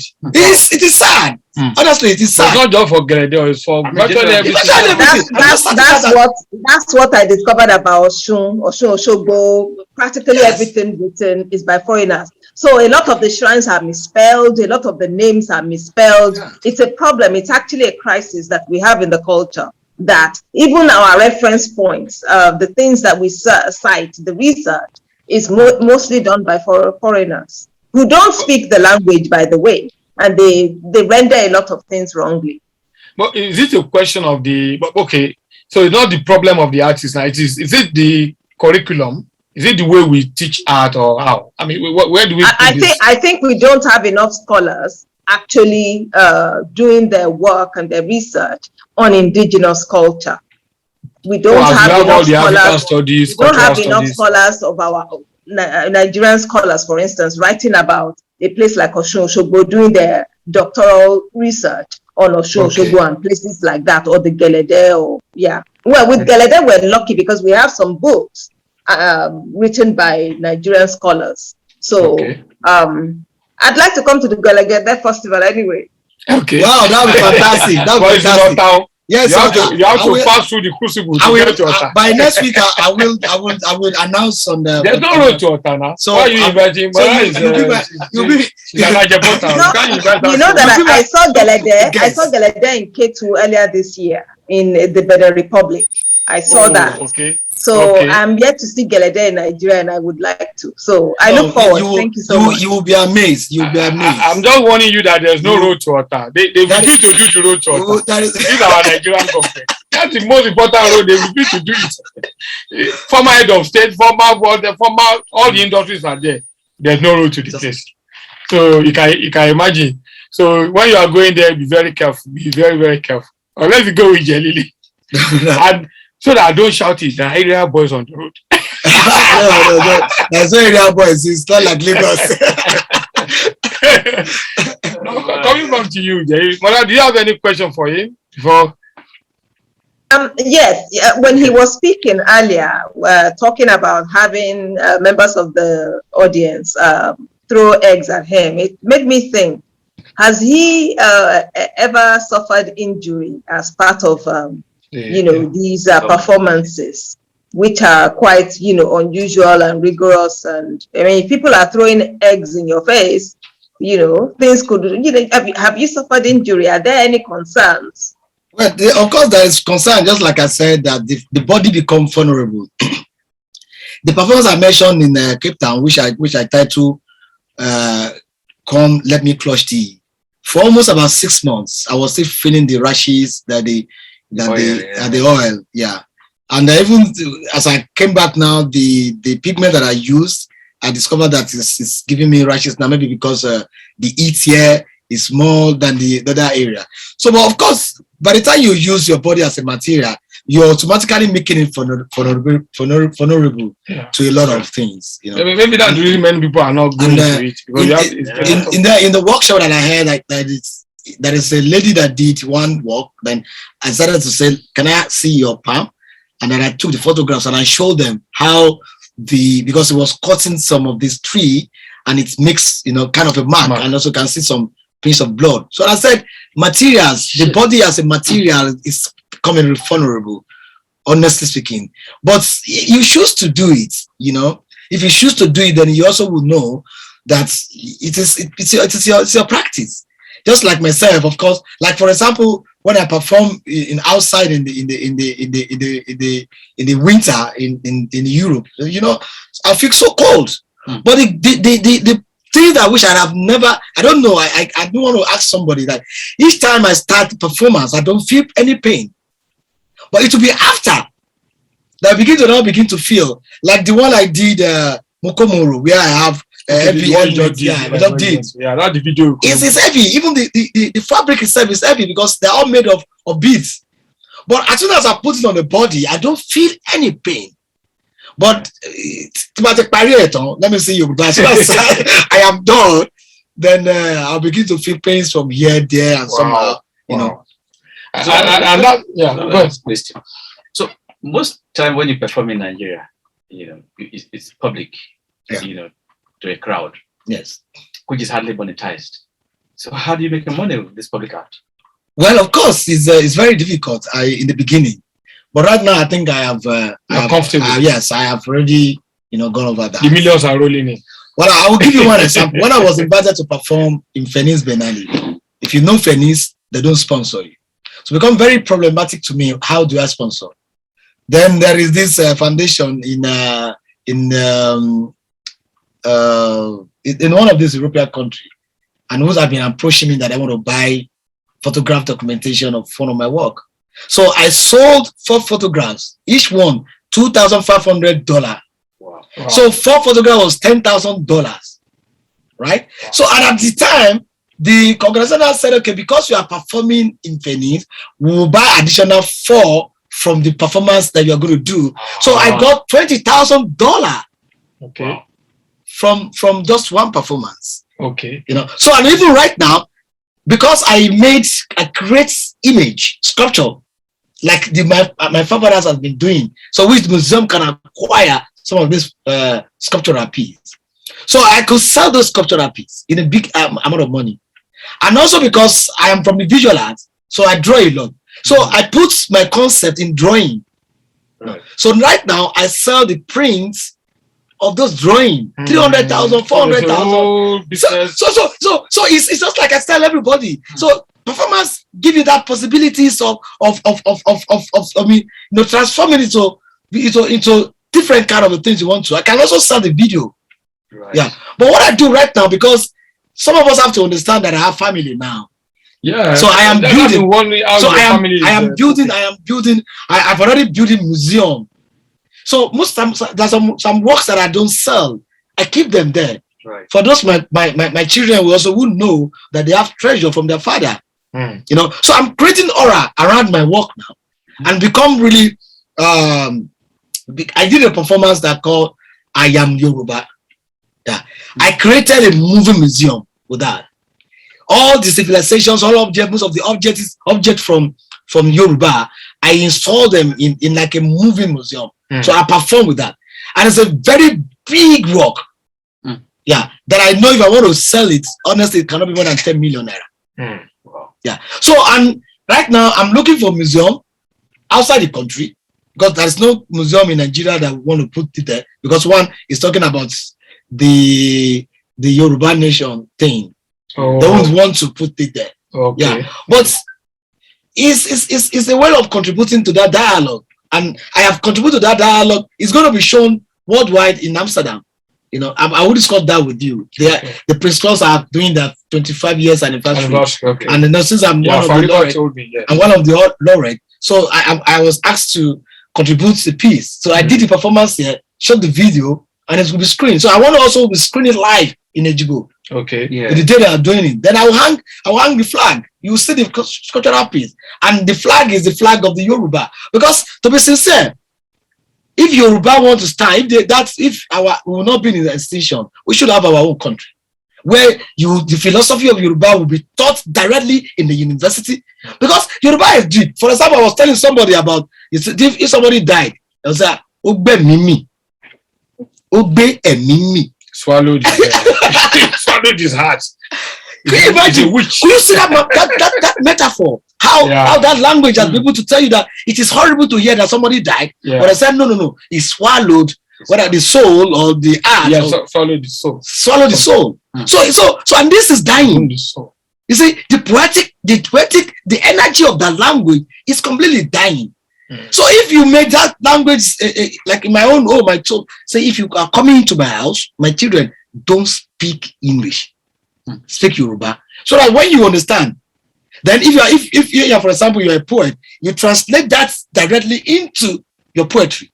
You're going to see, you're going to have a very beautiful, fantastic. There's a way I could engage, because we are going political now. There is a way I can engage you on that, because don't speak Yoruba or wear Yoruba dress. They are on the surface for me. If the state, and I mean states as in state, and the states. Yes. This your Guinea brocade wearing governors, and if you just junket around, they don't seem to think. This is Lagos we're talking about. I don't even do the state government queuing into what you're saying, but don't let us go there. No, they won't queue into it because they don't even know. That's what I'm saying. They don't even know. Yeah, it's not the educational thing. And the issue is, so you jumping all over. It will be difficult for us to compare artists to these people. I'm also part of them. Yeah. I'm a politician. You're a politician. Yeah, because I have my project still ongoing. I'm let me welcome ATIKU for president. Let me welcome Mr. Tony Akosho, who is there. ATIKU for president. Yeah. I was going to go there. Now, let's do some marketing. No, we're going to go back to you are now, your next performance will be at the Lagos Book and Art Festival. Yes. At the Kora. Number one, why do you choose that platform? Well, because every year you always say that you want to use the Kora platform. Yeah, you want to use the LAPAF. Why do you bring your art free of charge? Almost even, I won't say begging, almost pitching it and say, I must be part of the festival. And because of that, other performance artists are now coming in. Tell us about that show that you want to do there and what it is. Well, I think one of what is about projecting the issue of performance first, because LAPAF is one of the most prominent festival in Lagos State.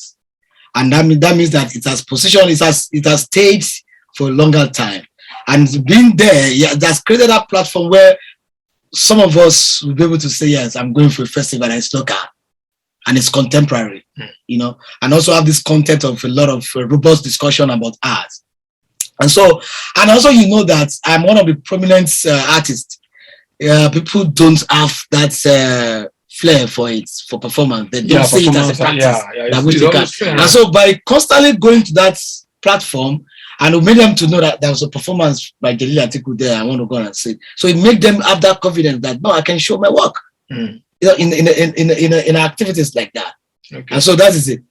I can't be going, like, if you see the list of my performance, if I don't have one in the local, and it will look as if I'm only doing international. And so that's, so for me, it's also to say, well, thank you for those who put all their effort in making sure that we have a festival. Okay. It's not easy. You know, it's not easy when the fund is not there. Yeah. The government is not giving you anything. You don't get an honorarium for coming to talk.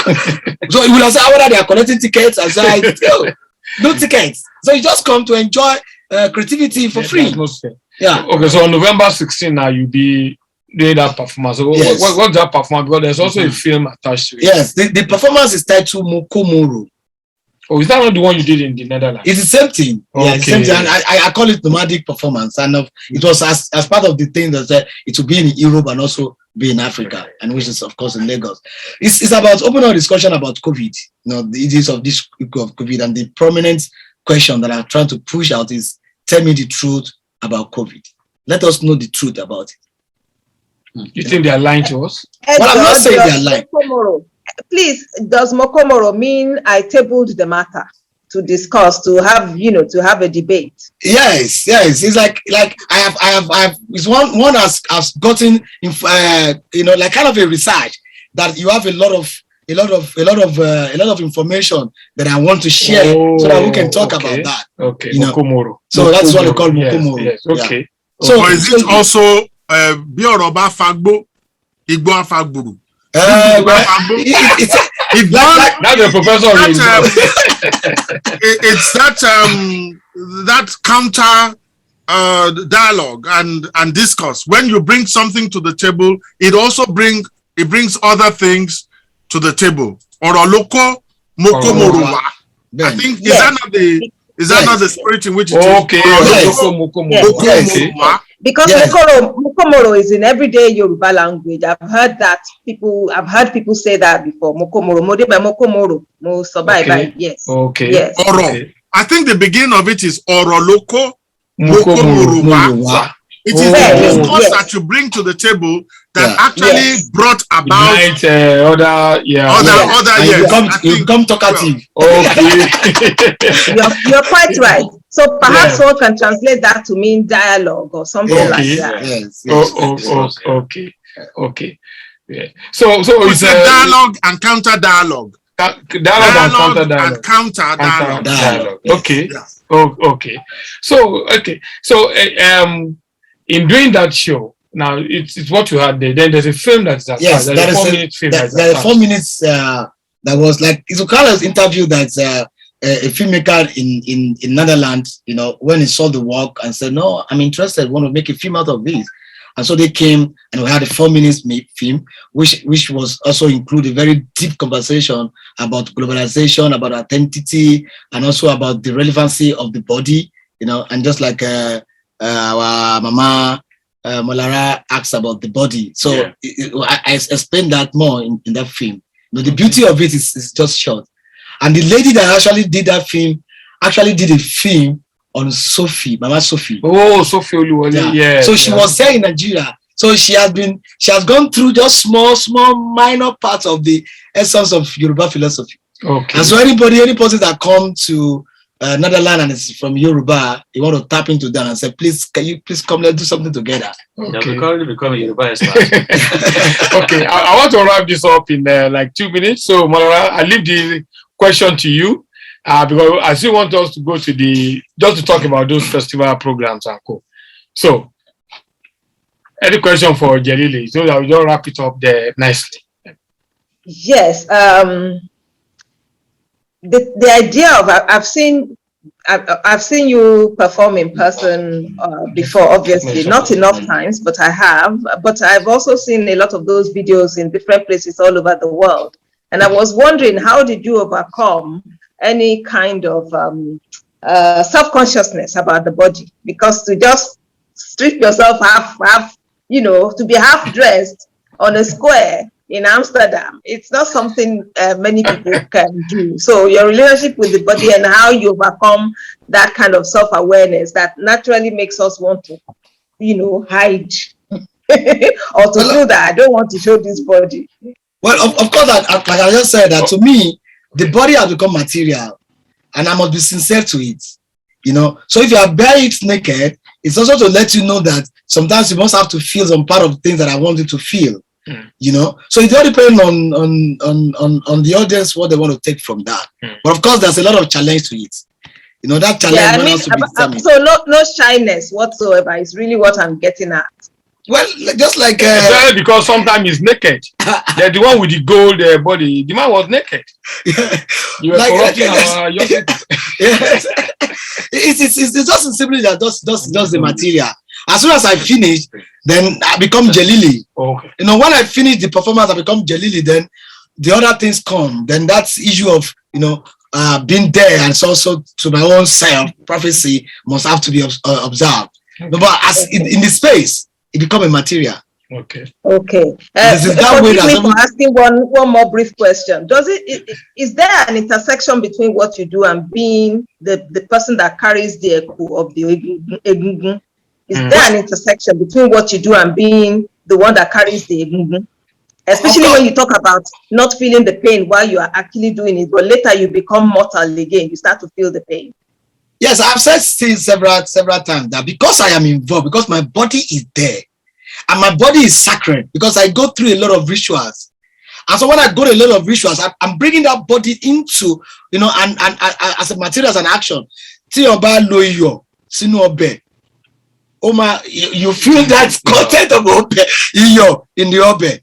Is that so? It's the same thing in the performance, because my body has gone through a lot of rituals of the indigenous way. So when I bring it into the performance, you also will feel that sacredness. So it's natural. It's even deeper than what I thought. I thought you just go naked and just wear those. You know, this Mr. Akyosho, who is once he wrote a story that put all of us in trouble. He said, oh, he has left. He said, if you see an artwork that can injure your child or produced by a particular artist, that artist never forgiven. Any word that can injure your child was produced by that artist. I've forgotten who the artist is now. The guy who does waste. The guy who uses waste to make waste. Yeah, he said if the work can injure your child, it's produced by Junkman or something. Junkman, yes, you're correct. It was Colin that said that thing. No, it's you who wrote it. I edited the script. Don't dodge. And the artist will always say, that's your Mr. Akyosho. Well, I wanted to ask Jelili, you know, because when I came in, he was saying that when he sells his works. Where he sells his works? Yeah, I mean, you don't sell. Oh, okay. We're talking about selling. Yeah, yes. You know, you talk about photographs and paintings. Yes. Okay. Right. Okay. Right. So ask the question. Okay, you do paintings of. I mean, ask I know that you used to. Yeah, well, the question is, you know, the question I asked, which colleague responded to in the chat room was, are your works sellable? You know, those you perform, you know, and oh, okay, yes. He addressed this at length earlier. Okay, he did. Okay. He addressed this at length. He spoke about the how he sells his work, but maybe in the 2 lines you can just say so that someone can ask his question. Well, honestly speaking, I said that the performance creates traces, objects that which you can that will remind you that this was used in certain performance. You know, no, I think that one about the photographs. Yes, and then then sometimes you sell your photographs of your work. He said you sold 4 photographs for $10,000, yes. And then they bought 4 more. And the works have been shown in Bosa, in what was this country? And I sold it 2,500. 4 of them. Wow.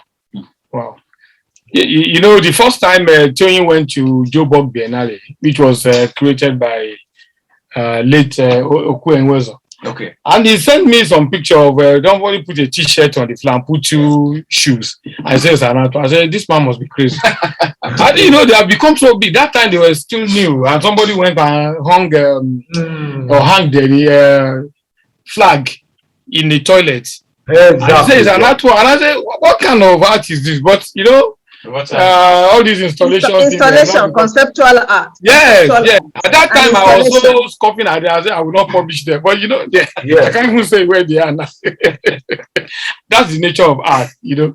So Samuel, the last question before we have to do 5 minutes wrap up of the festival. Samuel. Oh, okay, sir. I don't know. Can everybody hear me? We hear you. Yeah, go ahead.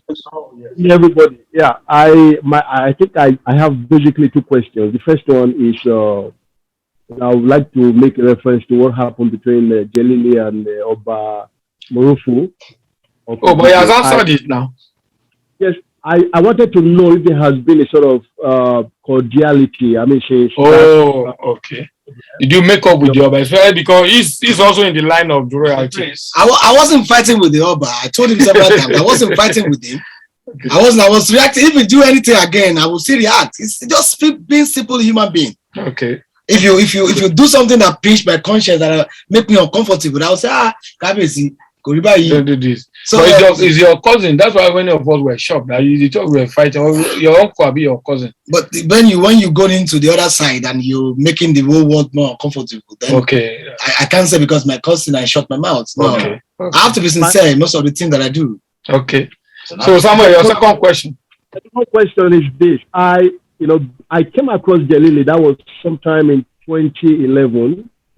It was my first time of having an encounter with a performance artist, and I keep wondering today, do you have a mentor, or you just, I don't know, is there someone you have been, or you actually learned from, or this is just a personal adventure or something? So because you studied painting, right? No, sculpture. Well, that's a very difficult question, but I must be sincere with you. It is my culture that is my mentor, the Yoruba, honestly speaking, because each time, like today, I was seeing a lot of things that I was taking notes down. Even in the conversation with the king, I took a lot of things down. So that is the only mentor that I have. Because there is no performance art in the contemporary way in Nigeria. You know, of course, Jerry Buhari and co did one performance or the other, and which at that time we didn't even know what they were doing. I wasn't even there. I already had graduated when they did the performance.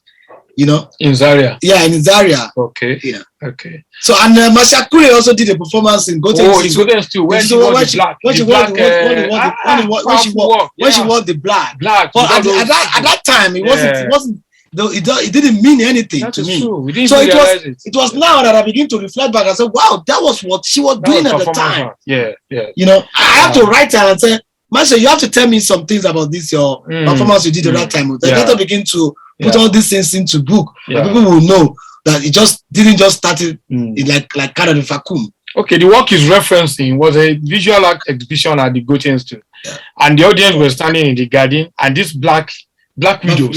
They were in the black hijab, and then they were just standing next to people, and people who have never seen that before. And they started dancing. And there was a shock. There was a shock that somebody was wearing hijab and was rubbing the except for people who were drunk like us. It's not just hijab you were wearing.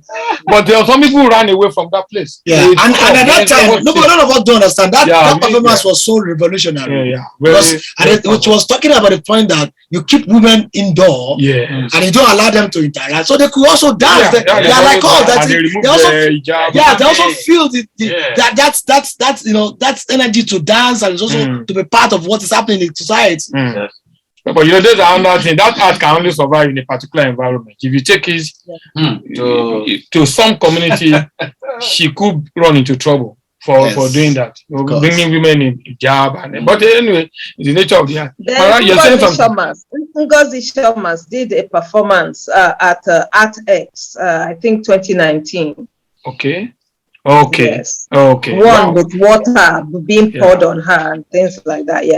Yeah. Anyway, Jelili, thank you very much for coming to Culture Train. We hope the performance arts thing will grow. I like the fact that because you were coming to Labab, now you have Yusuf Drodola, who is also coming, and somebody, Ade, Natasha, all of them are now doing. Hopefully, it will continue to grow because we see it as an extension of theater. Because performance is an extension of theater. It's an intersection of that. And that's why when they are doing, but they have not even connected it. Yeah, they are doing it anytime they have a festival show, like in Germany, they invite me to come and do. I hear we don't even. know. You can't imagine. I went to our ABU sometimes ago, and I said I want to do my PhD. You know what they told me? They said, "We're sorry, you can't do a PhD here. You have to go to the theater." Then I said, "You can't do it in fine arts, in the theater." So you should go to the theater. Maybe because there's nobody to supervise. I don't think that is the issue. The issue, they don't understand it. Yes. They don't understand it. Oh, wow. You know, if you go to Cape Town, if you go to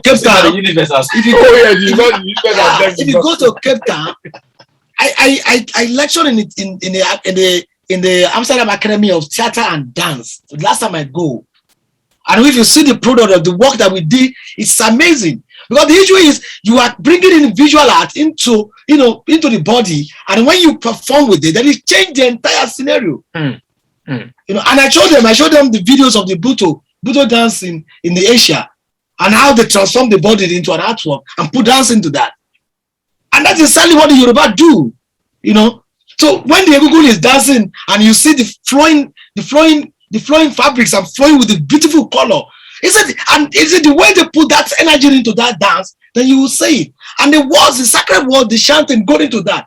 It's performance, it's all theater, it's all, you know, in the entirety of art. And that's what, so the Yoruba do not tell you and say, no, it paints. It paints in the body and put poetry in it, put dancing in it, or put food in it. Exactly. You know, so everything.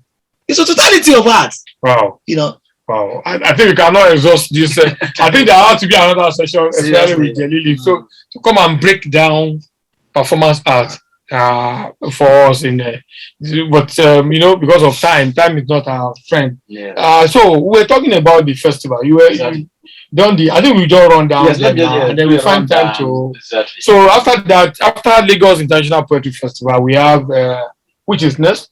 We have the Ake Art and Book Festival. Yeah, exactly. Yeah. Can you quickly just take? We have less than 5 minutes to 21st. Okay. That's November. So who is the special guest of honor there, and what's the feature? The Nobel laureate Okay. The current one for 2021, Professor Abdul Razak Ghana. Okay. He is the headline the Arcade Festival this year. Okay. Alongside and about 80 other international writers and artists across the world. So yeah, it's a global forum. And but then you see what COVID has done to all that. The Arcade cannot happen. No, it's virtual all through. It's virtual. Yeah. But it's also good. I mean, you don't have to leave the comfort of your home office. Yeah, but you know, there's something about when you are really face to face. Energy, like this spring thing is actually a war. It's true. It's a war. But anyway, they say it's a new norm. I hope. I think it fits into the theme also, which is generational discordance. Oh, wow. So it's part of the discordance. Oh, okay. Things are no longer the way they used to be. Okay, so. I wish you can unpack that, but we do that, because it's still up out. Then we have is it AtX? AtX AtX is coming on. Programming. Yeah. Someone like JELILI should be part of ATIKU, but they won't invite him. They will come and bring trouble to us, and nobody will buy your work. Anyway. It's commerce. That was commercial. It's commerce actually. Yeah. Then we have African International Film Festival.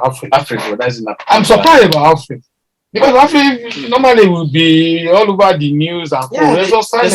Even when you go to their site, there's scant information. You can't even access on the website. Yes. Okay. Yeah, I went there this afternoon and I couldn't really get much information to my executive producer is saying that we're overrunning, but I apologize to him. I tell him that you're sorry. It's very interesting. We have a global star in the room. Yeah. JELILI ATIKU is not easy. He just came back. So sorry, my executive producer. We'll make up. Team Peters. Which one? Oh, the film. Condition will be the closing film for Africa. Major to play from.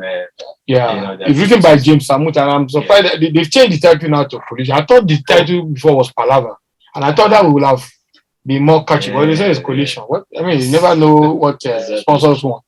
Then we have Lagos Book and Art Festival, November 15 to 21. That's great. So what's the theme? And this is incest now. Yes. Well, you and I are here. But